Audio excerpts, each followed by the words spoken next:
सतनाम करता पुरख निर्भौ निर्वैर अकाल मूरत अजूनी सैभं गुर प्रसाद जप आदि सच जुगादि सच है भी सच नानक होसी भी सच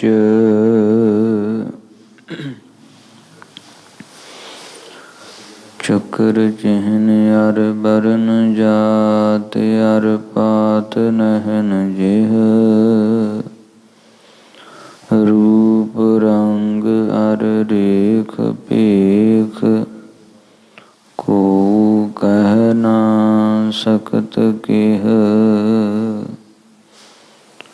चल मूरत अनभौ प्रकाश अमितो जिक हिजै कोट इंद्र इंद्रान साहे साहान गणिजै त्रिभुवन महीप सुर नर असुर नेत नेत बन तृण कहत तो सर्वनाम कथै कवन कर्म नाम वर्णत सुमत बाणी गुरु गुरु है बाणी विच बाणी अमृत सारे गुरबाणी कह सेवक जन मानै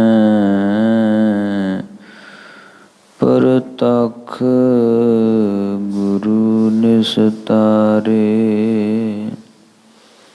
रतना रतन पदार्थ बहु सागर भरिया राम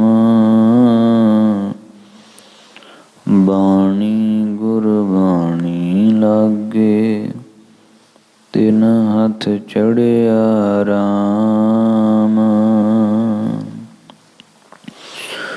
मूक उचरै शास्त्र खट पिंग गिरन चढ़ जाए अंध लखै बदरो सुनै जो काल कृपा कराए कहा बुद्ध प्रभ तुच्छ हमारी बरन सकै महिमा जो तिहारी हम ना सकत कर सिफत तुम्हारी आप लिहो तुम कथा सुधारी हम ना सकत कर सिफत तुम्हारी आप लिहो तुम कथा सुधारी सतनाम श्री वाहिगुरु साहिब जीओ।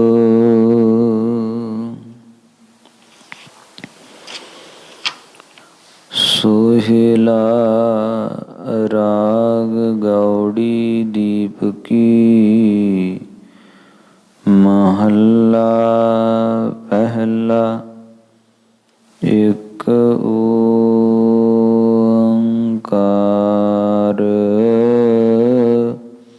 ਸਤਿਗੁਰ ਪ੍ਰਸਾਦਿ। ਜੈ ਘਰ ਕੀਰਤ ਆਖੀਐ ਕਰਤੇ ਕਾ ਹੋਏ ਵਿਚਾਰੋ। ਤਿਤ ਘਰ ਗਾਵਹੁ ਸੋਹਿਲਾ ਸਿਵਰਿਹੁ ਸਿਰਜਨਹਾਰੋ। ਜੈ ਘਰ ਕੀਰਤ ਆਖੀਐ ਕਰਤੇ ਕਾ ਹੋਏ ਵਿਚਾਰੋ। ਵਾਹਿਗੁਰੂ ਜੀ ਕਾ ਖਾਲਸਾ ਵਾਹਿਗੁਰੂ ਜੀ ਕੀ ਫਤਿਹ। ਪਰਮ ਸਨਮਾਨਯੋਗ ਸਤਿਗੁਰਾਂ ਦੀ ਸਾਜੀ ਅਤੇ ਨਿਵਾਜੀ ਗੁਰੂ ਪਿਆਰੀ ਗੁਰੂ ਸਵਾਰੀ ਗੁਰੂ ਸਰੂਪ ਗੁਰੂ ਖਾਲਸਾ ਸਾਧ ਸੰਗਤ ਜੀਓ, ਬਹੁਤ ਹੀ ਵਡਭਾਗੇ ਹੋ ਜੋ ਕਿ ਅੰਮ੍ਰਿਤ ਵੇਲੇ ਦੇ ਸਜੇ ਹੋਏ ਪਾਵਨ ਪਵਿੱਤਰ ਦਰਬਾਰਾਂ ਅੰਦਰ ਚਬਰ ਛਤਰ ਤਖਤ ਦੇ ਮਾਲਕ ਗੁਰਤਾ ਗੱਦੀ ਪਰ ਵਿਰਾਜਮਾਨ ਧੰਨ ਧੰਨ ਧੰਨ ਸਤਿਗੁਰੂ ਸਾਹਿਬ ਸ੍ਰੀ ਗੁਰੂ ਗ੍ਰੰਥ ਸਾਹਿਬ ਮਹਾਰਾਜ ਸਾਹਿਬ ਜੀ ਦੀਆਂ ਪਾਵਨ ਪਵਿੱਤਰ ਹਾਜ਼ਰੀਆਂ ਭਰ ਰਹੇ ਹੋ। ਸਜੇ ਹੋਏ ਪਾਵਨ ਪਵਿੱਤਰ ਅੰਮ੍ਰਿਤ ਵੇਲੇ ਦੇ ਦੀਵਾਨਾਂ ਅੰਦਰ ਅੰਮ੍ਰਿਤ ਰੂਪ ਚੱਲ ਰਹੀ ਲੜੀਵਾਰ ਗੁਰਬਾਣੀ ਦੀ ਕਥਾ ਵਿਚਾਰ ਦਾ ਸਮਾਂ ਹੋਇਆ। ਸੰਕਲਪਾਂ ਵਿਕਲਪਾਂ ਦੇ ਤਾਈਂ ਪ੍ਰਸ਼ਨ ਕਰਦਿਆਂ ਹੋਇਆਂ ਮਨੋਬਿਰਤੀਆਂ ਦੇ ਤਾਈਂ ਇਕਾਗਰ ਕਰਦਿਆਂ ਹੋਇਆਂ ਪਾਵਨ ਪਵਿੱਤਰ ਕਲਿਆਣਕਾਰੀ ਸਤਿਗੁਰੂ ਸਾਹਿਬਾਂ ਵੱਲੋਂ ਬਖਸ਼ਿਸ਼ ਕੀਤਾ ਗਿਆ ਪਾਵਨ ਉਪਦੇਸ਼ ਸਰਵਣ ਕਰ ਲਾਭ ਪ੍ਰਾਪਤ ਕਰਨਾ ਕਰੀਏ ਜੀ। ਸਤਿਨਾਮ ਸ੍ਰੀ ਵਾਹਿਗੁਰੂ ਸਾਹਿਬ ਜੀਓ। ਸੋਹਿਲਾ ਰਾਗ ਗੌੜੀ ਦੀਪ ਕੀ ਮਹੱਲਾ ਪਹਿਲਾ।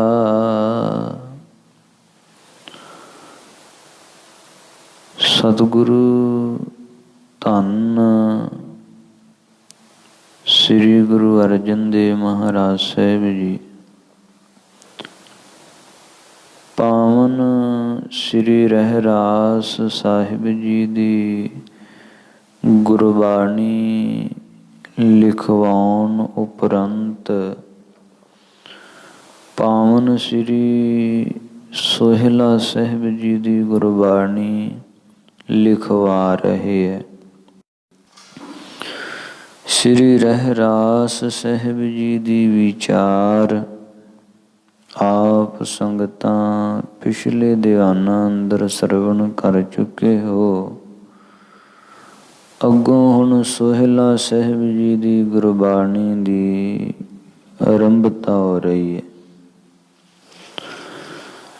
ਸੋਹਿਲਾ ਸਾਹਿਬ ਜੀ ਦੀ ਗੁਰਬਾਣੀ ਜਿਹੜੀ ਹੈ ਇਹਦੀ ਜਾਪ ਕਰਨ ਦਾ ਸਮਾਂ ਜਿਹੜਾ ਹੈ ਇਹ ਸਤਿਗੁਰਾਂ ਨੇ ਰਾਤ ਦਾ ਨਿਸ਼ਚਿਤ ਕੀਤਾ ਹੋਇਆ।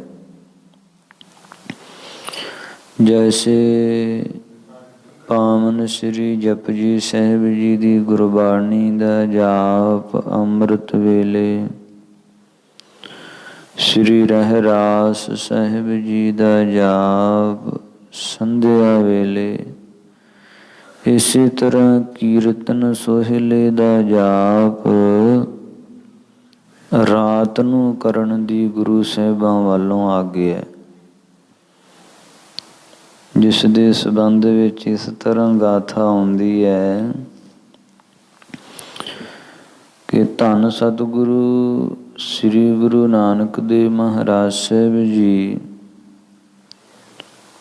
ਕਰਤਾਰਪੁਰ ਸਾਹਿਬ ਨਗਰੀ ਸਥਿਤ ਹੈ ਤੇ ਭਾਈ ਲਹਿਣਾ ਜੀ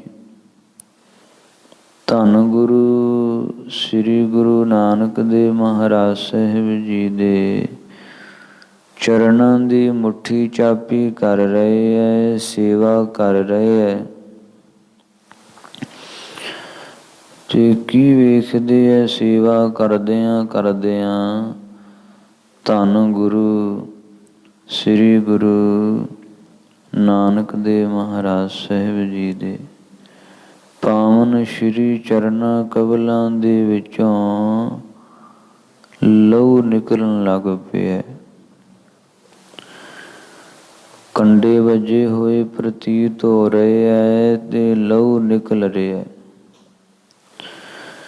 ਹੈਰਾਨ ਹੋਏ ਭਾਈ ਲਹਿਣਾ ਜੀ ਤੇ ਪੁੱਛਦੇ ਹੈ ਕਿ ਧੰਨ ਗੁਰੂ ਸ੍ਰੀ ਗੁਰੂ ਨਾਨਕ ਦੇਵ ਮਹਾਰਾਜ ਸਾਹਿਬ ਜੀ ਆਪ ਜੀ ਇੱਥੇ ਆਸਣ ਤੇ ਵਿਰਾਜਮਾਨ ਹੋ।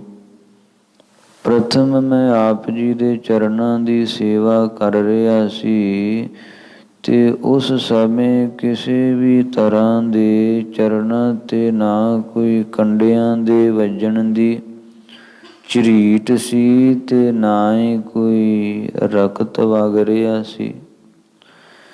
ਹੁਣ ਅਚਨਚੇਤ ਵਿੱਚੋਂ ਇਹ ਝਰੀਟਾਂ ਕੰਡਿਆਂ ਦੀਆਂ ਵੱਜੀਆਂ ਤੇ ਲਹੂ ਨਿਕਲ ਰਿਹਾ ਪ੍ਰਗਟ ਹੀ ਦਿਖਾਈ ਦੇ ਰਿਹਾ। ਇਸ ਦਾ ਕਾਰਨ ਕੀ ਕਿਰਪਾ ਆਪ ਦੱਸਣਾ ਕਰੋ। ਬੂਝਿਓ ਲਹਿਣੇ ਦੁਆ ਕਰ ਬੰਦ, ਕਿਸ ਬਿਦ ਕੰਟਕ ਲੱਗੇ ਮੁਕੰਦ। ਵਹਿਰ ਕਹੂੰ ਅਸ ਠੌਰਨ ਮਾਹੀ, ਗਮਨੇ ਪ੍ਰਭੂ ਆਪ ਕਬਰ ਨਾਹੀ। ਪਾਤਸ਼ਾਹ ਬਾਹਰ ਕਦੇ ਗਏ ਨਹੀਂ ਕੰਡਿਆਂ ਵਿੱਚ, ਆਪ ਜੀ ਦੇ ਕੰਡੇ ਵੱਜੇ ਤੇ ਰਕਤ ਵਗ ਰਿਹਾ ਹੈ। ਕੀ ਕਾਰਨ?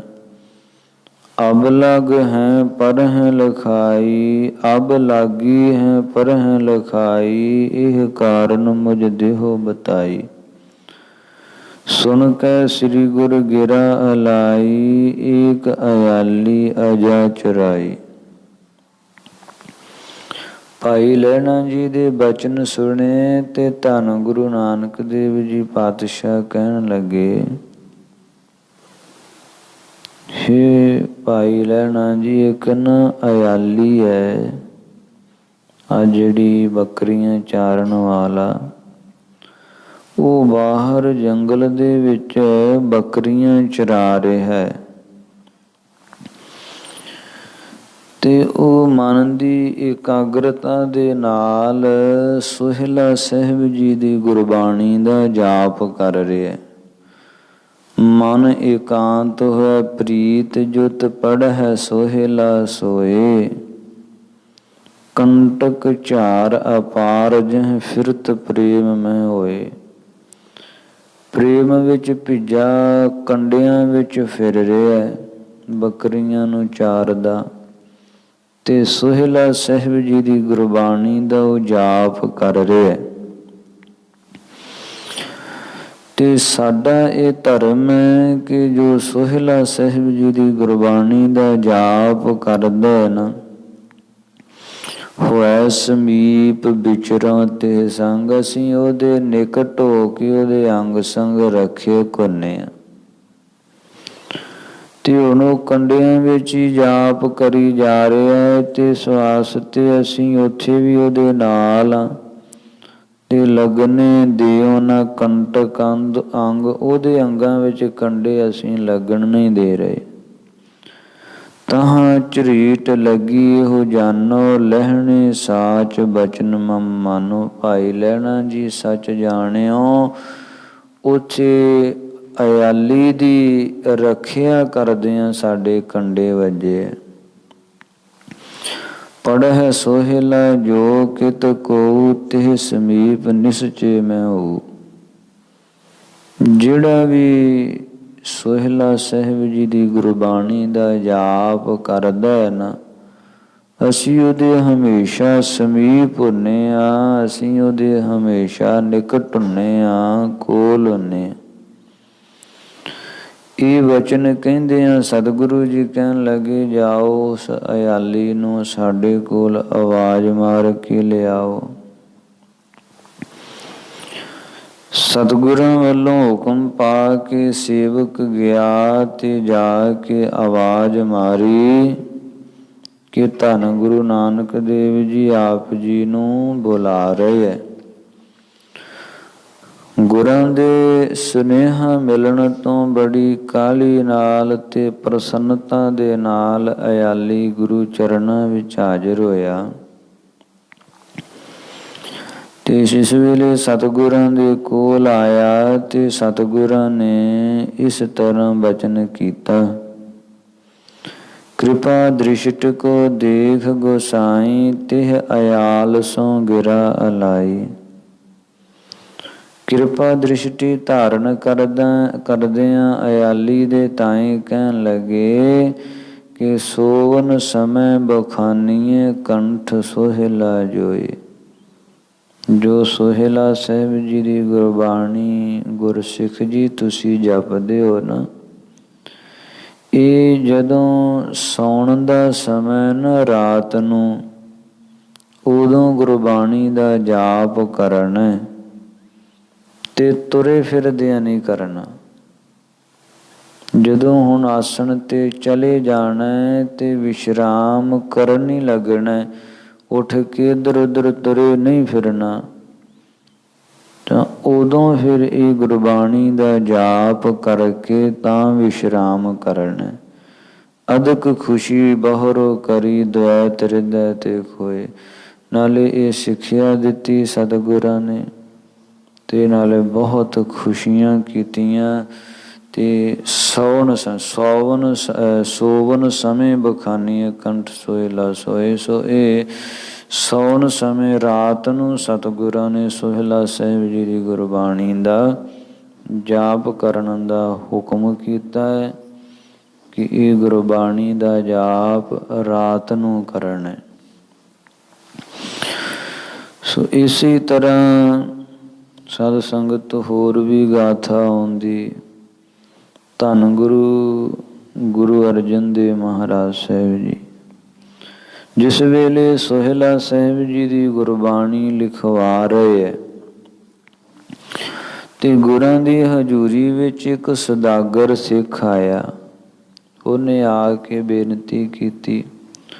ਸੁਦਾਗਰ ਸਿੱਖ ਨੇ ਆ ਕੇ ਜੋਦੜੀ ਕੀਤੀ, ਸਤਿਗੁਰੂ ਜੀ ਮੈਂ ਦੇਸ਼ਾਂ ਵਿਦੇਸ਼ਾਂ ਵਿੱਚ ਫਿਰਦਾ ਰਹਿਣਾ ਤੇ ਵਪਾਰ ਦੇ ਕੰਮਾਂ ਹੈਤੂ ਮੈਨੂੰ ਜਾਣਾ ਪੈਂਦਾ ਹੈ। ਕਿਰਪਾ ਕਰਕੇ ਕੋਈ ਮੈਨੂੰ ਐਸੀ ਬਾਣੀ ਬਖਸ਼ੋ ਜਿਸ ਬਾਣੀ ਨੂੰ ਪੜ੍ਹਨ ਦੇ ਨਾਲ ਮੇਰੀ ਚੋਰਾਂ ਉਚੱਕਿਆਂ ਭੂਤਾਂ ਪ੍ਰੇਤਾਂ ਬਲਾਵਾਂ ਹਰ ਪ੍ਰਕਾਰ ਤੋਂ ਮੇਰੀ ਤਨ ਮਨ ਧਨ ਦੀ ਰੱਖਿਆ ਹੋ ਸਕੇ।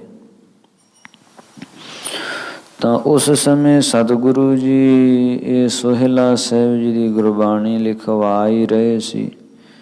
ਤੇ ਸੋਹਿਲਾ ਸਾਹਿਬ ਜੀ ਦੀ ਗੁਰਬਾਣੀ ਦੇ ਜਿਹੜੇ ਸ਼ਬਦ ਹੈ, ਗੁਰੂ ਨਾਨਕ ਦੇਵ ਜੀ ਦੇ ਕਾਲ 3 ਹੀ ਸ਼ਬਦ ਸਨਗੇ। ਇੱਕ ਜੈ ਘਰ ਕੀਰਤ ਆਖੀਏ ਵਾਲਾ ਪਹਿਲਾ ਸ਼ਬਦ, ਦੂਜਾ ਸ਼ਿਵ ਘਰ ਸ਼ਿਵ ਗੁਰ ਸ਼ਿਵ ਉਪਦੇਸ਼ ਵਾਲਾ, ਤੇ ਤੀਜਾ ਸ਼ਬਦ ਗਗਨ ਮੈਂ ਥਾਲ ਰਵ ਚੰਦ ਦੀਪਕ ਬਣੇ। ਇਹ 3 ਸ਼ਬਦ ਜਿਹੜੇ ਗੁਰੂ ਨਾਨਕ ਦੇਵ ਜੀ ਦੇ ਕਾਲ ਤੋਂ ਸੋਹਿਲਾ ਸਾਹਿਬ ਜੀ ਦੀ ਗੁਰਬਾਣੀ ਦੇ ਵਿੱਚ ਸਨ। ਜਾਂ ਕਹਿ ਲਈਏ 3 ਸ਼ਬਦਾਂ ਨੂੰ ਗੁਰਾਂ ਨੇ ਸੋਹਿਲਾ ਸਾਹਿਬ ਦੀ ਗੁਰਬਾਣੀ ਦਾ ਨਾਮ ਦਿੱਤਾ ਸੀ। ਫਿਰ ਜਿਸ ਵੇਲੇ ਗੁਰੂ ਅਰਜਨ ਦੇਵ ਜੀ ਗੁਰਬਾਣੀ ਲਿਖਵਾ ਰਹੇ ਤਾਂ ਗੁਰਬਾਣੀ ਲਿਖਵਾਉਂਦਿਆਂ ਇੱਕ ਸ਼ਬਦ ਧੰਨ ਗੁਰੂ ਰਾਮਦਾਸ ਸਾਹਿਬ ਜੀ ਦਾ ਵਿੱਚ ਜੋੜ ਕੇ ਕਿ ਕਾਮ ਕ੍ਰੋਧ ਨਗਰ ਬਹੁ ਭਰਿਆ ਮਿਲ ਸਾਧੂ ਖੰਡਲ ਖੰਡਾ ਹੈ, ਤੇ ਇੱਕ ਸ਼ਬਦ ਸਵੈਮ ਉਚਾਰਨ ਕਰਕੇ ਕਰੋ ਬੇਨੰਤੀ ਸੁਣੋ ਮੇਰੇ ਮੀਤਾ ਸੰਤ ਟਹਿਲ ਕੀ ਬੇਲਾ ਵਾਲਾ। ਇਹ 5 ਸ਼ਬਦ ਸੋਹਿਲਾ ਸਾਹਿਬ ਜੀ ਦੀ ਗੁਰਬਾਣੀ ਵਿੱਚ ਦਰਜ ਕਰਕੇ ਗੁਰਬਾਣੀ ਨੂੰ ਮੁਕੰਮਲ ਰੂਪ ਦਿੱਤਾ। ਤੇ ਜਿੱਥੇ ਗੁਰੂ ਅਰਜਨ ਦੇਵ ਜੀ ਨੇ ਇਹ ਸੋਹਿਲਾ ਸਾਹਿਬ ਜੀ ਦੀ ਗੁਰਬਾਣੀ ਨੂੰ ਮੁਕੰਮਲ ਰੂਪ ਦਿੱਤਾ, ਉੱਥੇ ਸਤਿਗੁਰਾਂ ਨੇ ਗੁਰਬਾਣੀ ਵਿੱਚੋਂ 4 ਰੱਖਿਆ ਦੇ ਸ਼ਬਦ ਵੀ ਵਣਜਾਰੇ ਸਿੱਖ ਨੂੰ ਦੱਸੇ। ਗੁਰੂ ਗ੍ਰੰਥ ਸਾਹਿਬ ਜੀ ਵਿੱਚ ਤਾਂ ਕੇਵਲ ਸੋਹਿਲਾ ਸਾਹਿਬ ਹੀ ਲਿਖਵਾਇਆ, ਬਾਕੀ ਜਿਹੜੇ ਆ ਗੁਰਬਾਣੀ ਵਿੱਚੋਂ ਚੁਣ ਕੇ 4 ਸ਼ਬਦ ਤੇ ਉਹ ਸੌਦਾਗਰ ਸਿੱਖ ਨੂੰ ਦਿੱਤੇ। ਉਹ ਕਿਹੜੇ ਸਨ? ਸੋਰਠ ਮਹੱਲਾ ਪੰਜਵਾ ਗੁਰ ਕਾ ਸ਼ਬਦ ਰਖਵਾਰੇ, ਚੌਕੀ ਚੌਗਿਰਦ ਹਮਾਰੇ। ਬਿਲਾਵਲ ਮਹੱਲਾ ਪੰਜਵਾ ਤਾਤੀ ਵਾਉ ਨ ਲੱਗਈ, ਪਾਰ ਬ੍ਰਹਮ ਸਰਣਾਈ। ਅਤੇ 52 ਅੱਖਰੀ ਵਿੱਚੋਂ ਸ਼ਲੋਕ ਜਹ ਸਾਧੂ ਗੋਬਿੰਦ ਭਜਨ ਕੀਰਤਨ ਨਾਨਕ ਨੀਤ। ਤੇ ਇਸੇ ਤਰ੍ਹਾਂ ਸ਼ਲੋਕ ਮਹੱਲਾ ਪੰਜਵਾ ਮਨ ਮੈਂ ਚਿਤਵੋ ਚਿਤਵਨ ਯੁੱਧਮ ਕਰੋ ਠਨੀਤ।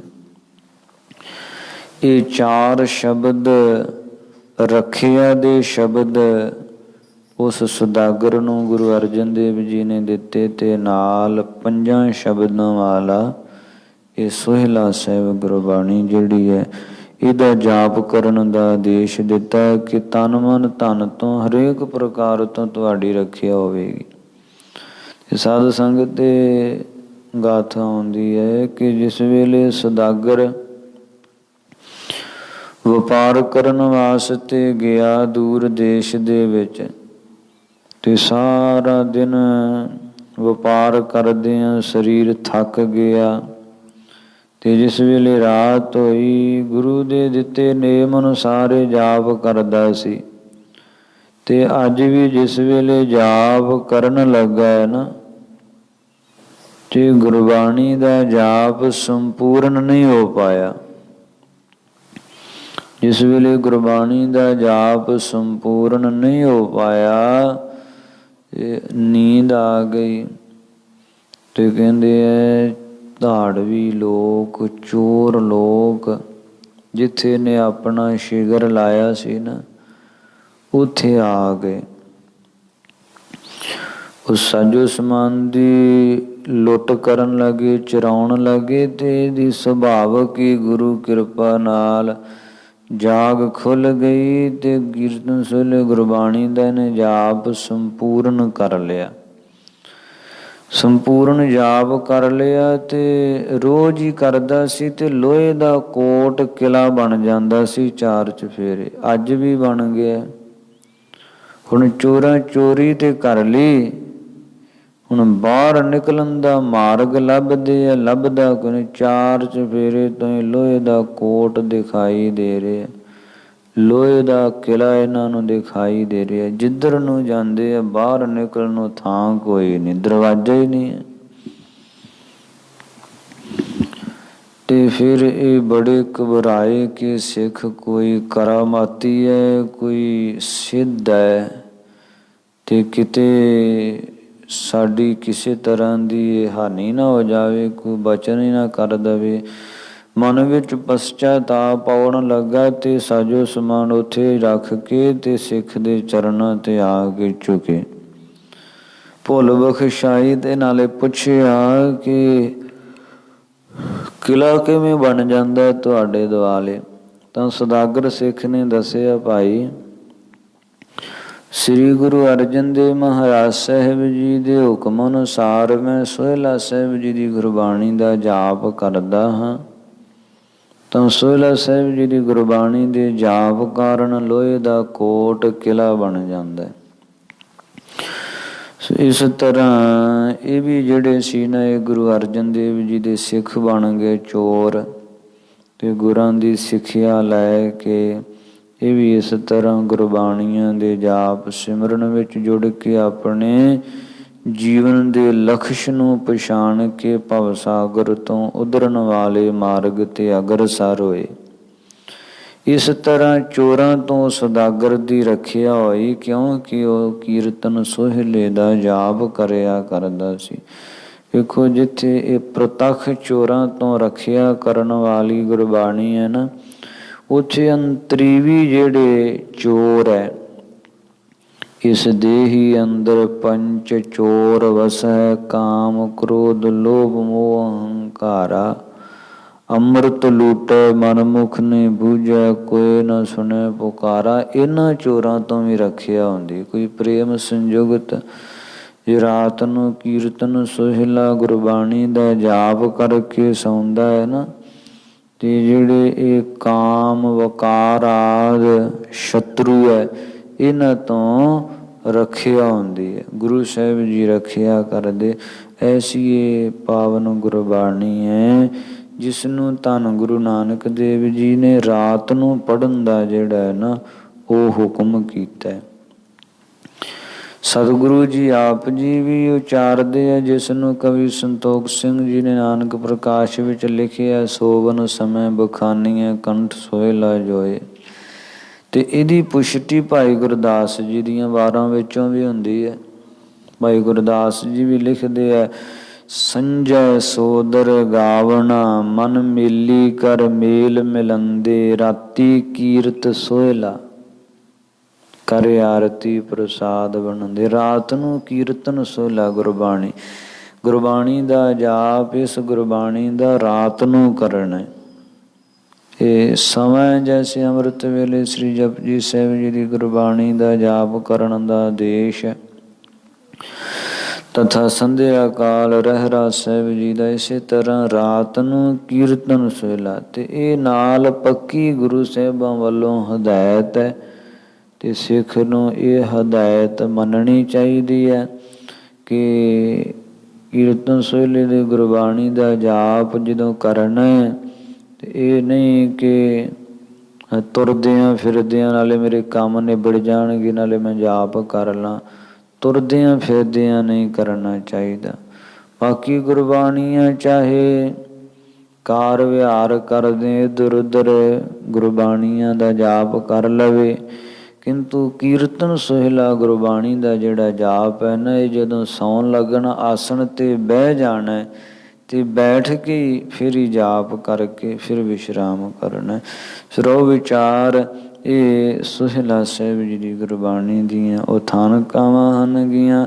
ਸਤਿਗੁਰੂ ਸ੍ਰੀ ਗੁਰੂ ਨਾਨਕ ਦੇਵ ਮਹਾਰਾਜ ਸਾਹਿਬ ਜੀ ਇਹ ਪਾਵਨ ਗੁਰਬਾਣੀ ਦੀ ਆਰੰਭਤਾ ਕਰ ਰਹੇ। ਵੇਖੋ, ਸੋਹਿਲਾ ਗੁਰਬਾਣੀ ਦਾ ਨਾਮ ਇਹ ਗੁਰੂ ਨਾਨਕ ਦੇਵ ਜੀ ਨੇ ਵੀ ਇਸ ਨੂੰ ਸੋਹਿਲਾ ਨਾਮ ਦਿੱਤਾ ਹੈ, ਤੇ ਧੰਨ ਗੁਰੂ ਅਰਜਨ ਦੇਵ ਜੀ ਨੇ ਵੀ ਇਸ ਬਾਣੀ ਨੂੰ ਸੋਹਿਲਾ ਨਾਮ ਹੀ ਦਿੱਤਾ ਹੈ। ਤੇ ਜਿਹੜਾ ਭਾਈ ਗੁਰਦਾਸ ਜੀ ਇਸ ਨੂੰ ਨਾਮ ਦਿੰਦੇ ਕੀਰਤ ਸੋਹਿਲਾ ਕਰ ਆਰਤੀ ਪ੍ਰਸਾਦ, ਉਹਨਾਂ ਨੇ ਕੀਰਤਨ ਸੋਹਿਲਾ ਨਾਮ ਦਿੱਤਾ। ਸੋ ਦੋਨੋਂ ਹੀ ਨਾਮ, ਕਿਉਂਕਿ ਸੋਹਿਲਾ ਸਾਹਿਬ ਦੀ ਗੁਰਬਾਣੀ ਵਿੱਚ ਵਾਹਿਗੁਰੂ ਦੀ ਕੀਰਤੀ ਗਾਇਨ ਕੀਤੀ ਹੈ। ਕੀਰਤੀ ਨਾਮ ਹੁੰਦਾ ਜਸ, ਉਹਦੀ ਵਡਿਆਈ, ਉਹਦੀ ਮਹਿਮਾ, ਉਹਦਾ ਜਾਸੀ ਕਥਨ ਕੀਤਾ। ਇਸ ਵਾਸਤੇ ਕੀਰਤਨ ਸੋਹਿਲਾ ਕਹਿ ਲਓ ਜਾਂ ਸੋਹਿਲਾ, ਇਹ ਦੋਨੋਂ ਹੀ ਨਾਮ ਉਚਿਤ ਹੈ ਗੁਰਬਾਣੀ ਦੇ। ਤੇ ਗੁਰਬਾਣੀ ਦੁਆਰਾ ਜੇ ਲਈਏ, ਗੁਰਬਾਣੀ ਵਿੱਚ ਇਸ ਬਾਣੀ ਦਾ ਨਾਮ ਸੋਹਿਲਾ ਸਾਹਿਬ ਹੀ ਆਇਆ। ਸਤਿਗੁਰੂ ਜੀ ਇਹ ਪਹਿਲਾ ਸ਼ਬਦ ਆਰੰਭ ਕਰਦੇ ਹੈ, ਤੇ ਪਹਿਲੇ ਸ਼ਬਦ ਵੀ ਗੁਰੂ ਗ੍ਰੰਥ ਸਾਹਿਬ ਜੀ ਵਿੱਚ 2 ਵਾਰੀ ਆਇਆ। ਇੱਕ ਵਾਰੀ ਕੀਰਤਨ ਸੋਹਿਲੇ ਦੇ ਵਿੱਚ, ਤੇ ਇੱਕ ਵਾਰੀ ਗੌੜੀ ਰਾਗ ਦੇ ਵਿੱਚ। ਤੇ ਦੋਨਾਂ ਧਾਵਾਂ ਤੇ ਪਾਠਾਂ ਦਾ ਥੋੜ੍ਹਾ ਅੰਤਰ ਹੈ, ਭੇਦ ਹੈ। ਇਸ ਵਾਸਤੇ ਜਿਹੜਾ ਹੈ ਜਾਪ ਕਰਨ ਲੱਗਿਆ ਖਿਆਲ ਨਾਲ, ਧਿਆਨ ਨਾਲ ਜਾਪ ਕਰਨਾ ਚਾਹੀਦਾ, ਤਾਂ ਕਿ ਦੋਨੋਂ ਥਾਵਾਂ ਵਾਲੇ ਪਾਠਾਂ ਦਾ ਮਿਸ਼ਰਣ ਨਾ ਹੋ ਜਾਵੇ। ਸਤਿਗੁਰੂ ਪਾਤਸ਼ਾਹ ਪਾਵਨ ਗੁਰਬਾਣੀ ਦੀ ਆਰੰਭਤਾ ਕਰਦੇ ਫਰਮਾ ਰਹੇ ਹੈ, ਸੋਹਿਲਾ ਰਾਗ ਗੌੜੀ ਦੀਪ ਕੀ ਮਹੱਲਾ ਪਹਿਲਾ। ਸੋਹਿਲਾ ਨਾਮ ਬਾਣੀ ਦਾ, ਅਥਵਾ ਸੋਹਿਲਾ ਨਾਮ ਹੈ ਜਸ ਦਾ, ਆਨੰਦ ਦਾ। ਜਿਸ ਬਾਣੀ ਵਿੱਚ ਵਾਹਿਗੁਰੂ ਦਾ ਜਸ ਗਾਇਨ ਕੀਤਾ ਗਿਆ ਹੋਵੇ ਤੇ ਜਿਸ ਗੁਰਬਾਣੀ ਦਾ ਜਾਪ ਕਰਨ ਤੇ ਸੁਣਨ ਦੇ ਨਾਲ ਆਨੰਦ ਪ੍ਰਾਪਤ ਹੋਵੇ, ਸੋ ਕਹੀਏ ਸੋਹਿਲਾ। ਸੋਹਿਲਾ ਨਾਮ ਖੁਸ਼ੀ ਦੇ ਗੀਤ ਜਾਂ ਸੁਹਾਗ ਦੇ ਗੀਤਾਂ ਨੂੰ ਵੀ ਕਿਹਾ ਜਾਂਦਾ ਹੈ। ਐਸੇ ਲੜਕੀ ਦੇ ਵਿਆਹ ਸਮੇਂ ਜਿਹੜੇ ਗੀਤ ਗਾਏ ਜਾਂਦੇ ਉਹਨੂੰ ਇਹ ਸੋਹਿਲੇ ਕਿਹਾ ਜਾਂਦਾ ਹੈ। ਇਸੇ ਤਰ੍ਹਾਂ ਸੋਹਿਲਾ ਇੱਕ ਛੰਦ ਦੀ ਚਾਲ ਹੈ, ਇੱਕ ਛੰਦ ਦਾ ਨਾਮ ਹੈ। ਇਸ ਬਾਣੀ ਵਿੱਚ ਸਤਿਗੁਰਾਂ ਨੇ ਇਹ ਸੋਹਿਲਾ ਬਾਣੀ ਦਾ ਨਾਮ ਰੱਖਿਆ। ਇਹ ਸੋਹਿਲੇ ਦੇ ਅਰਥ ਹੈ ਜਸ ਹੈ ਪਰਮੇਸ਼ਰ ਦਾ, ਸੋਹਿਲਾ ਖੁਸ਼ੀ ਦੇ ਗੀਤ ਹੈ, ਸੋਹਿਲਾ ਛੰਦ ਦਾ ਨਾਮ ਹੈ। ਇਹ ਗੁਰਬਾਣੀ ਦਾ ਨਾਮ ਸਤਿਗੁਰਾਂ ਸੋਹਿਲਾ ਹੀ ਰੱਖਿਆ ਹੈ। ਭਾਈ ਗੁਰਦਾਸ ਜੀ ਸਤਿਕਾਰ ਪੂਰਵਕ ਇਸ ਨੂੰ ਕੀਰਤਨ ਸੋਹਿਲਾ ਕਹਿੰਦੇ ਹੈ, ਤੇ ਭਾਈ ਮਨੀ ਸਿੰਘ ਜੀ ਨੇ ਵੀ ਇਸ ਗੁਰਬਾਣੀ ਦਾ ਨਾਮ ਕੀਰਤਨ ਸੋਹਿਲਾ ਹੀ ਰੱਖਿਆ। ਸੋ ਇਹ ਪਾਵਨ ਸੋਹਿਲਾ ਸਾਹਿਬ ਜੀ ਦੀ ਗੁਰਬਾਣੀ ਪਾਤਸ਼ਾਹ ਆਰੰਭ ਕਰ ਰਹੇ ਹੈ। ਰਾਗ ਗੌੜੀ ਦੀਪ ਕੀ ਮਹੱਲਾ ਪਹਿਲਾ। ਗੌੜੀ ਰਾਗ ਵਿੱਚ ਉਚਾਰਨ ਕਰ ਰਹੇ ਹੈ। ਗੌੜੀ ਰਾਗ ਦੀ ਜਿਹੜੀ ਹੈ ਉਹ ਦੀਪਕੀ ਨਾਮ ਜਾਤੀ ਦਾ,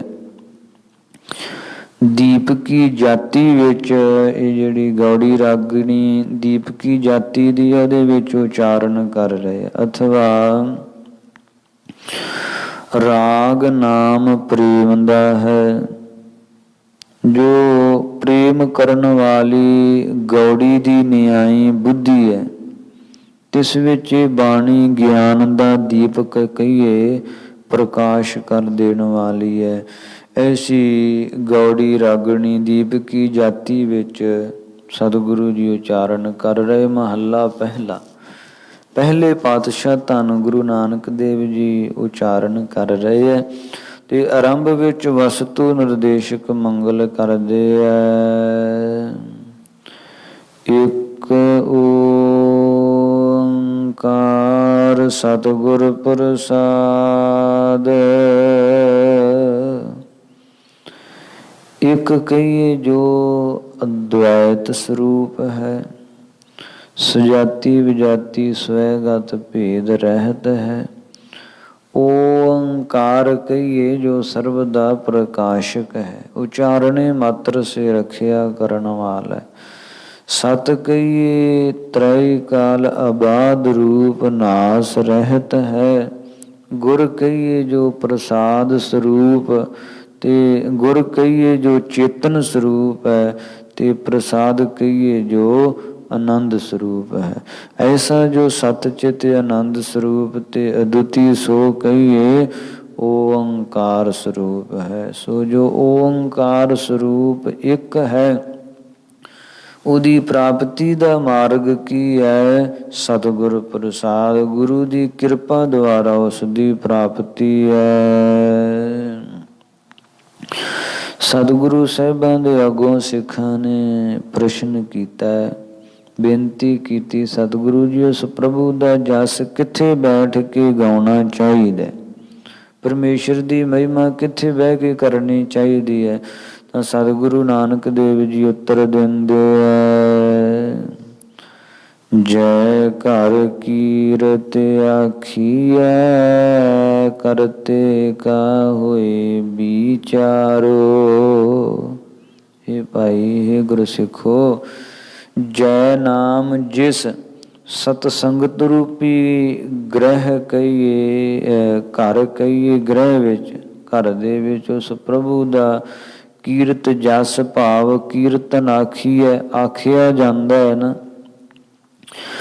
ਅਤੇ ਫਿਰ ਕਰਤੇ ਕਰਨਹਾਰ ਪ੍ਰਭੂ ਦਾ ਸਤ ਅਸਤ ਰੂਪੀ ਵਿਚਾਰ ਹੁੰਦਾ ਹੈ।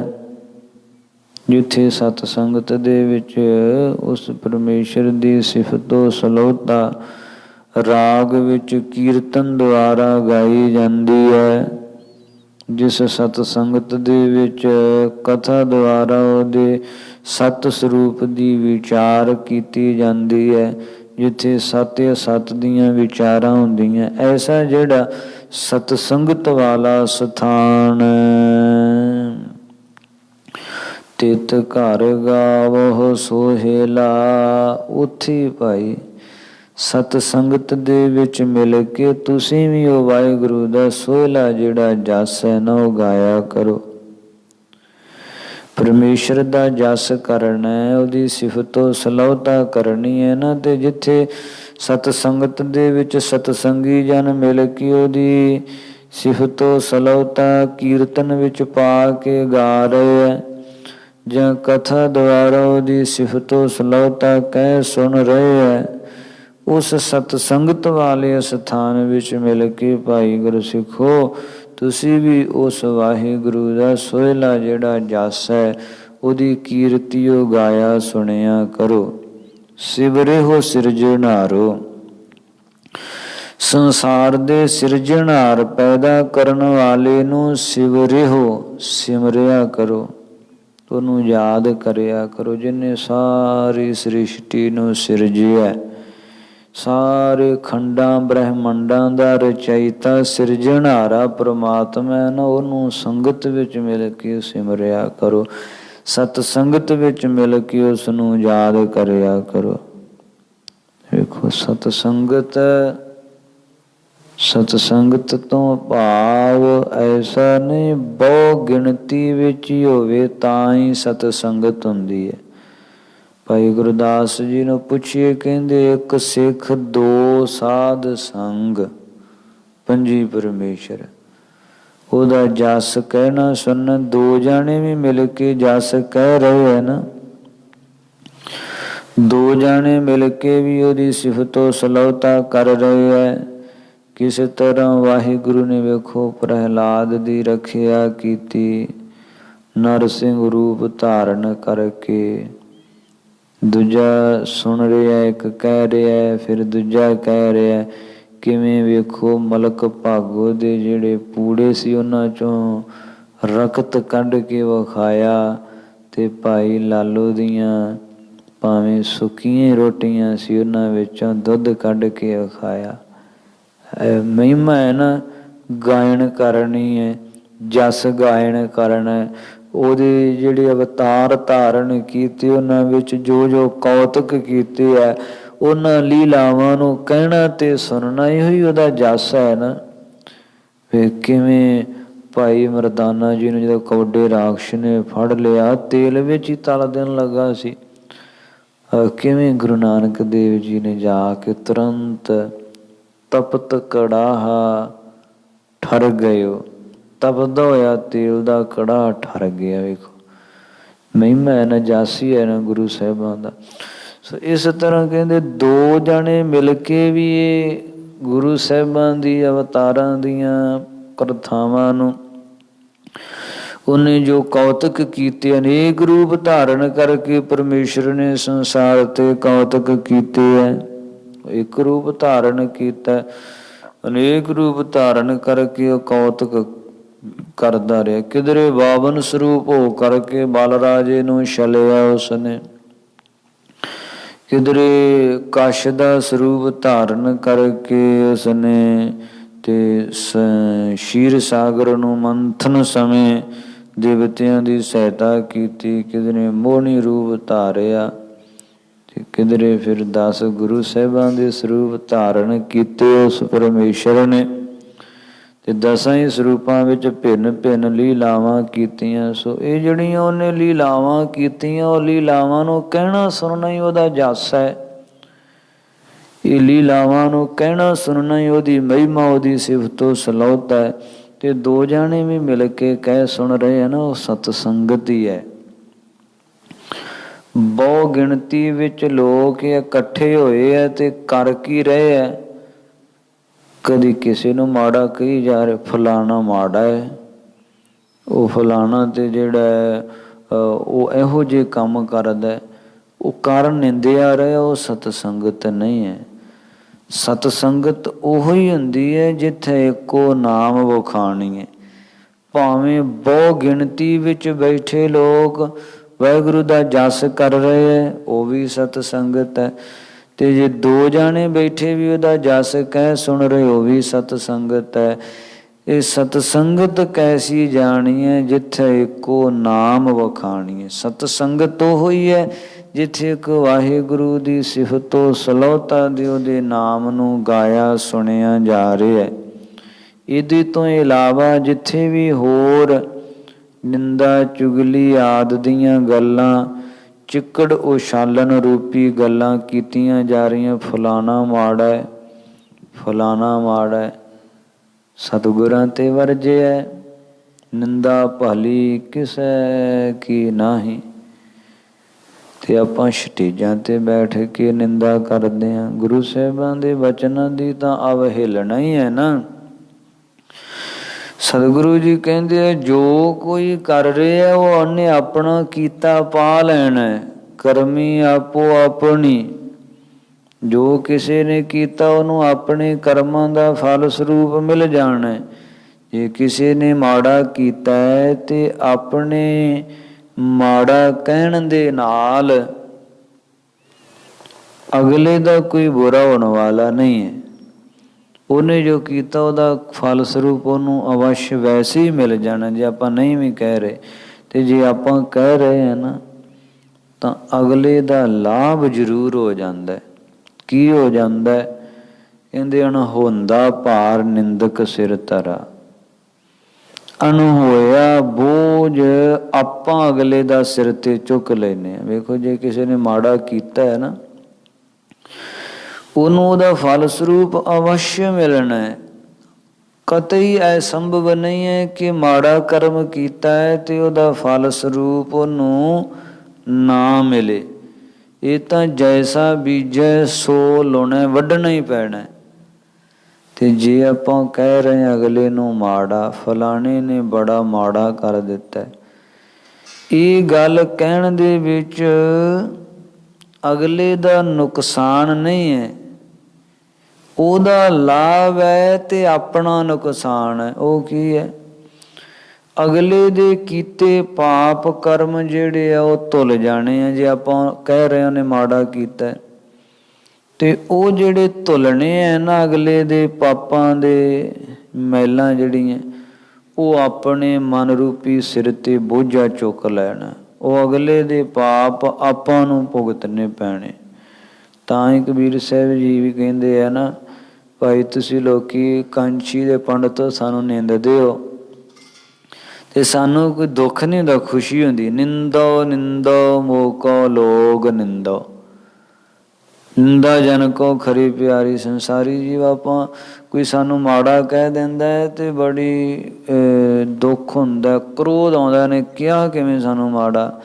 ਤੇ ਭਗਤ ਜੀ ਕਹਿੰਦੇ, ਜੇ ਤੁਸੀਂ ਲੋਕੋ ਕਹਿ ਰਹੇ ਹੋ ਨਾ ਕਬੀਰ ਕਮਲਾ ਹੋ ਗਿਆ, ਕੁਰਾਏ ਪੈ ਗਿਆ, ਕੁਪੰਥੀ ਹੋ ਗਿਆ, ਮੈਨੂੰ ਬੜੀ ਖੁਸ਼ੀ ਹੁੰਦੀ ਹੈ। ਕਿਉਂ ਖੁਸ਼ੀ ਹੁੰਦੀ ਹੈ?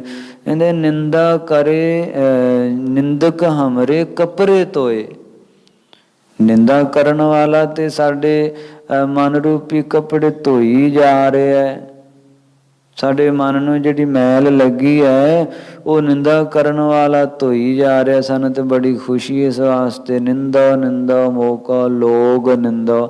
ਲੋਕੋ ਤੁਸੀਂ ਨਿੰਦਾ ਕਰਦੇ ਹੋ ਨਾ, ਮੈਂ ਨਹੀਂ ਨਿੰਦਾ ਕਰਨੀ ਤੁਹਾਡੀ, ਤੁਸੀਂ ਕਰਦੇ ਹੋ, ਮੈਨੂੰ ਬੜੀ ਖੁਸ਼ੀ ਹੈ। ਸੋ ਕਹਿਣ ਤੋਂ ਭਾਵ ਕਿ ਨਿੰਦਾ ਕਰਨ ਦੇ ਨਾਲ ਅਗਲੇ ਦੇ ਪਾਪਾਂ ਦਾ ਬੋਝ ਆਪਣੇ ਸਿਰ ਚੁੱਕ ਲੈਨੇ ਆਪਾਂ। ਜਦ ਕਿ ਜੇ ਕਿਸੇ ਨੇ ਮਾੜਾ ਕੀਤਾ ਹੈ ਤੇ ਨਿਰਯਤਨ ਹੀ ਉਹਦਾ ਫਲ ਸਰੂਪ ਉਸ ਨੂੰ ਮਿਲ ਜਾਣਾ ਹੈ। ਇਸ ਵਾਸਤੇ ਗੁਰਾਂ ਵਰਜੇ ਨਿੰਦਾ ਭਲੀ ਕਿਸੇ ਕੀ ਨਾਹੀਂ।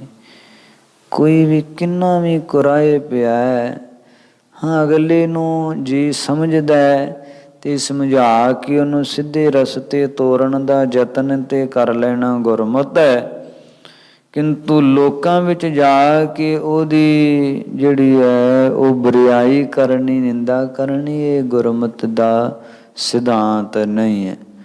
ਤੇ ਜੇ ਸਟੇਜਾਂ ਤੇ ਚੜ੍ਹ ਕੇ ਬਸ ਚਿੱਕੜੀ ਉਛਾਲਣਾ, ਫਲਾਣੇ ਨੇ ਮਾੜਾ ਕਰਤਾ, ਫਲਾਣੇ ਨੇ ਮਾੜਾ ਕਰਤਾ, ਤਾਂ ਇਹ ਨਿੰਦਾ ਹੀ ਕਰ ਰਹੇ ਆ ਨਾ।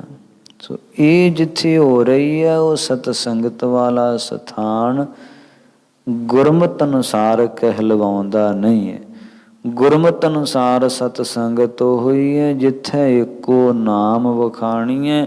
ਉਹ ਚਾਹੇ ਹਜ਼ਾਰਾਂ ਦੀ ਗਿਣਤੀ ਵਿੱਚ ਸਤਸੰਗੀ ਬੈਠਿਓ ਵੀ ਸਤਸੰਗਤ ਹੈ, ਤੇ ਭਾਵੇਂ 2 ਜਾਣੇ ਬੈਠੇ ਹੋਣ ਤੇ ਗੁਰੂ ਦੀ ਗੱਲ ਕਹਿ ਸੁਣ ਰਹੇ ਹੋਣ, ਉਹ ਵੀ ਸਤਸੰਗਤ ਵਾਲਾ ਸਥਾਨ ਹੈ। ਤੇ ਸਿੱਖ ਪੁੱਛਦੇ ਜੀ ਵਾਹਿਗੁਰੂ ਦਾ ਜਸ ਕਰਨਾ ਤੇ ਕਿੱਥੇ ਬਹਿ ਕੇ ਕਰੀਏ? ਤੇ ਗੁਰਦੇਵ ਦੱਸ ਰਹੇ ਭਾਈ ਜਿੱਥੇ ਜੈ ਘਰ ਕੀਰਤ ਆਖੀਐ, ਜਿਸ ਸਤਸੰਗਤ ਰੂਪੀ ਘਰ ਦੇ ਵਿੱਚ ਵਾਹਿਗੁਰੂ ਦੀ ਕੀਰਤੀ ਆਖੀ ਜਾਂਦੀ ਹੈ, ਉਹਦਾ ਜਸ ਕੀਤਾ ਜਾਂਦਾ ਹੈ ਤੇ ਕਰਤੇ ਦੀ ਵਿਚਾਰ ਹੁੰਦੀ ਹੈ। ਜਿੱਥੇ ਬਹਿ ਕੇ ਸਾਤੇ ਅਸਤ ਦੀ ਤਿਤ ਕਰ, ਉਹ ਸਤਸੰਗਤ ਰੂਪੀ ਘਰ ਵਿੱਚ ਬਹਿ ਕੇ ਉਹਦਾ ਜਸ ਗਾਇਆ ਕਰੋ। ਗਾਵੋ ਸੋਹਿਲਾ, ਸੋਹਿਲਾ ਨਾਮ ਜਸ, ਉਹ ਵਾਹਿਗੁਰੂ ਦਾ ਜਸ ਗਾਇਆ ਕਰੋ ਤੇ ਸਿਮਰਿਓ ਸਿਰਜਣਹਾਰੋ। ਸਿਰਜਣਹਾਰ ਪ੍ਰਮਾਤਮਾ ਨੂੰ ਸਿਮਰਿਆ ਕਰੋ ਭਾਈ, ਸਿਰਜਣਹਾਰ ਪ੍ਰਮਾਤਮਾ ਨੂੰ ਯਾਦ ਕਰਿਆ ਕਰੋ। ਤੁਮ ਗਾਵੋ ਮੇਰੇ ਨਿਰਭਉ ਕਾ ਸੋਹਿਲਾ। ਹੈ ਭਾਈ ਤੁਸੀਂ ਮੇਰੇ ਨਿਰਭਉ ਭੈ ਰਹਿਤ ਪ੍ਰਭੂ ਦੀ ਪ੍ਰਾਪਤੀ ਦਾ ਆਨੰਦ ਦੇਣ ਵਾਲਾ ਜਿਹੜਾ ਸੋਹਿਲਾ ਜਸ ਹੈ ਨਾ, ਇਹਨੂੰ ਜ਼ਰੂਰ ਹੀ ਗਾਇਆ ਕਰੋ। ਭਾਵੇਂ ਉਹਦੇ ਜਸ ਦਾ ਅੰਤ ਨਹੀਂ ਪਾਇਆ ਜਾ ਸਕਦਾ, ਕਿੰਨੀ ਕੋਈ ਮਹਿਮਾ ਕਰੀ ਜਾਵੇ। ਕਾਗ ਕਿਹਾ ਨਾ, ਸਾਤ ਸਮੁੰਦਰ ਮਸ ਕਰੋ, ਕਲਮ ਕਰੋ ਬਨ ਰਾਏ, ਬਸਦਾ ਕਾਗਦ ਜਾਓ ਕਰੋ, ਹਰ ਜਸ ਲਿਖਣ ਨਾ ਜਾਏ। ਉਹਦੀ ਜਸ ਮਹਿਮਾ ਕੀਰਤੀ ਸਮਗਰ ਕਈ ਸੁਣੀ ਲਿਖੀ ਜਾ ਤੇ ਨਹੀਂ ਸਕਦੀ। ਤੇ ਇਹਦਾ ਅਰਥ ਇਹ ਨਹੀਂ ਕਿ ਉਹਦੀ ਕੀਰਤੀ ਕਰੋ ਹੀ ਨਾ, ਕਿਉਂਕਿ ਉਹਦੀ ਕੀਰਤੀ ਜਸ ਹੀ ਆਪਣੀ ਕਲਿਆਣ ਦਾ ਮਾਰਗ ਹੈ। ਉਹਦੀ ਸਿਫਤੋ ਸਲੋਤਾ ਹੀ ਆਪਣੀ ਕਲਿਆਣ ਦਾ ਮਾਰਗ ਹੈ। ਇਸ ਵਾਸਤੇ ਜਿੰਨੀ ਕੁ ਉਹਦੀ ਕੀਰਤੀ ਆਪਾਂ ਗਾ ਸਕਦੇ ਹਾਂ, ਅਧਿਕ ਤੋਂ ਅਧਿਕ ਉਹਦਾ ਜਸ ਗਾਇਆ ਕਰੋ। ਤੁਮ ਗਾਵੋ ਮੇਰੇ ਨਿਰਭਉ ਕਾ ਸੋਹਿਲਾ। ਜਿਹੜਾ ਮੇਰਾ ਸੁਆਮੀ ਹੈ ਨਿਰਭਉ ਹੈ ਭਾਈ, ਉਹਨੂੰ ਕਿਸੇ ਦਾ ਭੈ ਨਹੀਂ ਹੈ, ਡਰ ਨਹੀਂ ਹੈ, ਖੌਫ ਨਹੀਂ ਹੈ।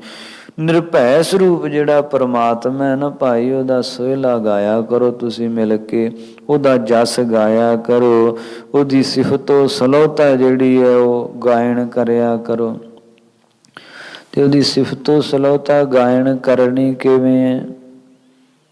ਇੱਕ ਤਾਂ ਹੈ ਕਿ ਮਿਲ ਕੇ ਉਹਦੀਆਂ ਕਥਾ ਕਹਾਣੀਆਂ ਕਹਿਣੀਆਂ ਸੁਣਨੀਆਂ। ਜੈਸੇ ਗੁਰੂ ਨਾਨਕ ਦੇਵ ਜੀ ਨੇ ਅਵਤਾਰ ਧਾਰ ਕਿੰਨੇ ਚੋਜ ਕੀਤੇ ਹੈ, ਕਿਸ ਤਰ੍ਹਾਂ ਜਾ ਕੇ ਸਤਿਗੁਰੂ ਜੀ ਸੰਗਲਾਦੀਪ ਰਾਜੇ ਸ਼ਿਵਨਾਭ ਦੀ ਕਲਿਆਣ ਕਰਦੇ, ਕਿਸ ਤਰ੍ਹਾਂ ਕੌਡੇ ਰਾਖਸ਼ ਦਾ ਉਧਾਰ ਕਰਦੇ, ਕਿਵੇਂ ਮਲਕ ਭਾਗੋ ਦੇ ਪੂੜਿਆਂ ਵਿੱਚੋਂ ਰਕਤ ਤੇ ਭਾਈ ਲਾਲੋ ਦੀਆਂ ਸੁੱਕੀਆਂ ਰੋਟੀਆਂ ਵਿੱਚੋਂ ਦੁੱਧ ਕੱਢਦੇ। ਸੋ ਕਿਸ ਤਰ੍ਹਾਂ ਗੁਰੂ ਨਾਨਕ ਦੇਵ ਜੀ ਅਨੇਕ ਤਰ੍ਹਾਂ ਦੇ ਕੌਤਕ ਕਰਦੇ। ਇਹ ਜਿਹੜੀਆਂ ਸਾਖੀਆਂ ਕਹਿਣੀਆਂ ਸੁਣਨੀਆਂ, ਇਹ ਵੀ ਉਹਦਾ ਜਸ ਹੈ। ਤੇ ਦੂਸਰਾ ਢੰਗ ਹੈ, ਜੈਸੇ ਗੁਰਬਾਣੀ ਵਿੱਚ ਉਹਦਾ ਜਸ ਕੀਤਾ ਹੈ। ਜੈਸੇ ਵੇਖੋ ਸਾਰੀ ਗੁਰਬਾਣੀ ਵਿੱਚ ਵਾਹਿਗੁਰੂ ਦਾ ਜਸ ਹੀ ਹੈ। ਸ੍ਰੀ ਜਪਜੀ ਸਾਹਿਬ ਜੀ ਦੀ ਗੁਰਬਾਣੀ ਪੜ੍ਹ ਲਓ, ਉਹਦੇ ਵਿੱਚ ਵੀ ਜਾਪ ਸਾਹਿਬ ਦੀ ਗੁਰਬਾਣੀ, ਸਾਰੀ ਗੁਰਬਾਣੀ ਪਰਮੇਸ਼ਰ ਦਾ ਜਾਸੀ ਕਥਨ ਕਰ ਰਹੀ ਹੈ।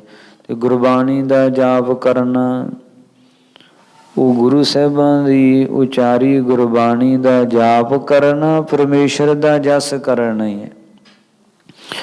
ਗੁਰੂ ਸਾਹਿਬਾਂ ਨੇ ਅਵਤਾਰ ਧਾਰਨ ਕਰਕੇ ਕੀਤੇ ਕੌਤਕਾਂ ਨੂੰ ਕਹਿਣਾ ਤੇ ਸੁਣਨਾ, ਇਹ ਪਰਮੇਸ਼ਰ ਦਾ ਜਸ ਕਰਨਾ ਹੀ ਹੈ। ਸੋ ਇਸ ਤਰ੍ਹਾਂ ਇਹ ਢੰਗ ਹੈ ਜਸ ਕਰਨ ਦਾ। ਸਮਗਰ ਨਾ ਕੋਈ ਕਰ ਸਕੇ ਨਾ ਕਰ ਸਕੇਗਾ, ਕਿੰਤੂ ਇਹਦਾ ਅਰਥ ਨਹੀਂ ਕਰਨਾ ਹੀ ਨਹੀਂ ਹੈ।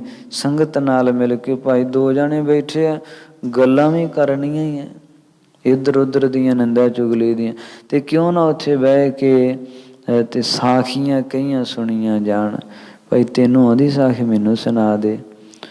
ਤੈਨੂੰ ਨਹੀਂ ਆਉਂਦੀ, ਮੈਨੂੰ ਸਾਖੀ ਆਉਂਦੀ, ਮੈਂ ਤੈਨੂੰ ਸੁਣਾਵਾਂ। ਉਹ ਇਉਂ ਸਾਖੀਆਂ ਦੀਆਂ ਗੱਲਾਂ, ਸਾਖੀਆਂ ਸੁਣਾਉਣੀਆਂ, ਇਹ ਤੇ ਜਸ ਹੋ ਜਾਂਦਾ, ਨਾਲੇ ਸਮਾਂ ਸਫਲਾ ਹੋ ਜਾਂਦਾ। ਜੇ ਬਹਿ ਕੇ ਉਹੀ ਨਿੰਦਾ ਚੁਗਲੀ ਦੀਆਂ ਗੱਲਾਂ, ਸਮਾਂ ਵਿਅਰਥ ਚਲਿਆ ਜਾਂਦਾ। ਤੇ ਦਮ ਸਮਾਂ ਸਦਾ ਸੰਭਾਲਦਾ, ਦਮ ਨਾ ਬਿਰਥਾ ਜਾਏ। ਇਸ ਸਵਾਸ ਨੂੰ ਸੰਭਾਲਣਾ ਚਾਹੀਦਾ, ਕਿਉਂ ਅਮੋਲਕ ਹੈ, ਕਿੰਤੂ ਇਹਦੀ ਅਮੋਲਕਤਾ ਨੂੰ ਆਪਾਂ ਜਾਣ ਨਹੀਂ ਪਾ ਰਹੇ। ਇਹਦੀ ਅਮੋਲਕਤਾ ਦਾ ਬੋਧ ਉਦੋਂ ਹੁੰਦਾ ਹੈ ਜਦੋਂ ਇੱਕ ਅੱਧ ਸਵਾਸ ਵੀ ਜਿਹੜਾ ਹੈ ਨਾ, ਉਹ ਮੁੱਲ ਖਰੀਦਿਆ ਮਿਲਦਾ ਨਹੀਂ। ਜਾਏ ਹਨ ਮੁੱਲ ਖਰੀਦਣ, ਕਰੋੜਾਂ ਅਰਬਾਂ ਦੀ ਜਿਹੜੀ ਹੈ ਉਹ ਪੇਮੈਂਟ ਤਾਰ ਦਿਓ ਤਾਂ ਵੀ ਨਹੀਂ ਮਿਲੇਗਾ, ਐਸਾ ਮੁਲਕ ਹੈ। ਇਹ ਪ੍ਰਲੋਕ ਵਿੱਚ ਜਾ ਕੇ ਇਹਦਾ ਬੋਧ ਹੁੰਦਾ, ਮੁਲਕ ਸਵਾਸ ਕਿੰਨਾ ਕੀਮਤੀ ਸੀ। ਜਦੋਂ ਇੱਕ ਅੱਧ ਸਵਾਸ ਵੀ ਕਿਤੇ ਸੰਗਤ ਵਿੱਚ ਬਹਿ ਕੇ ਇਕਾਗਰਤਾ ਨਾਲ ਬਤੀਤ ਕੀਤਾ ਹੁੰਦਾ ਨਾ, ਉਹਦਾ ਮੁੱਲ ਦਰਗਾਹੇ ਜਦੋਂ ਪੈਂਦਾ ਹੈ ਨਾ, ਫਿਰ ਬੋਧ ਹੁੰਦਾ ਕਿੰਨਾ ਕੀਮਤੀ ਸੀ। ਵਿਸ਼ਵਾਸ ਤੇ ਸਤਿਗੁਰੂ ਜੀ ਕਥਨ ਕਰਦੇ, ਭਾਈ ਮੇਰੇ ਨਿਰਭਉ ਸਰੂਪ ਪਰਮਾਤਮਾ ਦਾ ਜਸ ਗਾਇਆ ਕਰੋ, ਮਿਲ ਕੇ ਭਾਈ ਉਹਦੀ ਮਹਿਮਾ ਕਰਿਆ ਕਰੋ। ਤੇ ਪੁੱਛਦੇ ਆ ਗੁਰਸਿੱਖ ਜੀ, ਗਾਉਣ ਨਾਲ ਲਾਭ ਕੀ ਹੋਵੇਗਾ? ਤਾਂ ਦੱਸਦੇ ਐ, ਹਉ ਵਾਰੀ ਜਿਤ ਸੋਹਿਲਾ ਸਦਾ ਸੁਖ ਹੋਏ। ਭਾਈ ਅਸੀਂ ਤਾਂ ਕੁਰਬਾਨ ਸਦਕੇ ਜਾਂਦੇ ਆ ਜਿਹੜੇ ਉਹਦਾ ਜਸ ਗਾਉਂਦੇ। ਗੁਰੂ ਜੀ ਕਹਿੰਦੇ ਆ ਉਹਦਾ ਜਸ ਕਰਨ ਨਾਲ ਪਤਾ ਕੀ ਫਲ ਸਰੂਪ ਪ੍ਰਾਪਤ ਹੁੰਦਾ? ਸਦਾ ਸੁਖ ਹੋਏ, ਸਦੀਵੀ ਸੁਖ ਪ੍ਰਾਪਤ ਹੋ ਜਾਂਦਾ। ਸਦਾ ਸੁਖ ਕਲਿਆਣ ਕੀਰਤਨ ਪ੍ਰਭ ਲੱਗਾ ਮੀਠਾ ਭਾਣਾ। ਅਥਵਾ ਜੇ ਲੋੜ ਹੈ ਸਦਾ ਸੁਖ ਪਾਈ, ਸਾਧੂ ਸੰਗਤ ਗੁਰ ਬਤਾਈ। ਸਦੀਵੀ ਸੁਖ ਲੋਚਦਾ ਨਾ ਜਗਿਆਸੂ, ਤੇ ਉਹਦਾ ਜਸ ਗਾਇਆ ਕਰ, ਸੰਗਤ ਵਿੱਚ ਮਿਲ ਕੇ ਉਹਦੀ ਕੀਰਤੀ ਕਿਹਾ ਸੁਣਿਆ ਕਰ, ਤਾਂ ਤੈਨੂੰ ਸਦਾ ਸੁਖ ਇਹ ਫਲ ਸਰੂਪ ਮਿਲੇਗਾ। ਸਦੀਵੀ ਸੁਖ ਪ੍ਰਾਪਤ ਹੋ ਜਾਵੇਗਾ, ਸਦੀਵੀ ਆਨੰਦ ਖੇੜਾ ਤੈਨੂੰ ਪ੍ਰਾਪਤ ਹੋ ਜਾਵੇਗਾ। ਫਿਰ ਦੁੱਖ ਨਹੀਂ, ਸਭ ਸੁਖ ਹੀ ਹੈ ਰੇ।